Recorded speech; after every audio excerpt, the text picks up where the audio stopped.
এ মামা, কি অবস্থা? কেমন আছেন? ভালো নাই। ভালো নাই কেন মামা? কি নিয়ে বসছেন আজকে? আম? আর যে বলেন না, আমি সব একদম গেছিলাম আমেরিকায়। আমেরিকায় কোনো আম পাই নাই, আবার বিদেশে। আমেরিকায় আম খুঁজতে না, গেছিলেন? আমি আমেরিকায় আম করতে গেছিলাম, বিদেশে গেছিলাম, কোনো আম পাই নাই। তারপর? তাও আবার দেশি আম আছে। ও, আমেরিকায় আম না পেয়ে দেশি আম আনছেন? হ্যাঁ, এখন আবার সবাইকে বলি যে দেশি আম খাবেন, দেশি আম খাবেন, দেশি আম খাই না, তাই বিদেশি আম। দেশি আম খায় না আপনার দেশি আম?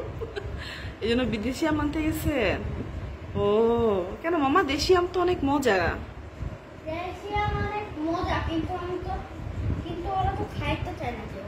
ও, এই জন্য সমস্যা না মামা। আপনার আমের কেজি কত মামা? আমের কেজি 550 টাকা। ও মা, কি বলেন? এত টাকা দামের আম আছে নাকি? তাও 550 টাকায় দিতে হবে। ও মা, এত টাকা দামের আম আছে মামা এখন? কম রাখেন। আপনি তাহলে 199 টাকা। 199 টাকা? এত টাকা দামের আমও তো নাই। তাহলে কত টাকা? 6 টাকা? 6 টাকা। হ্যাঁ, 6 টাকা কেজি আম খাবো? আচ্ছা দেখে নেই কতটা।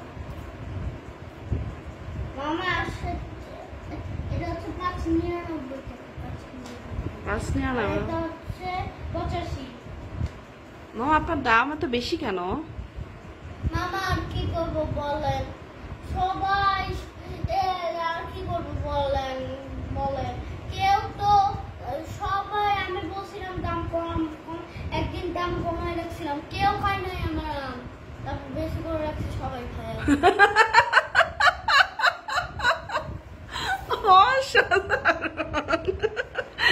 ও, ভালো বুদ্ধি মামা, থ্যাংক ইউ।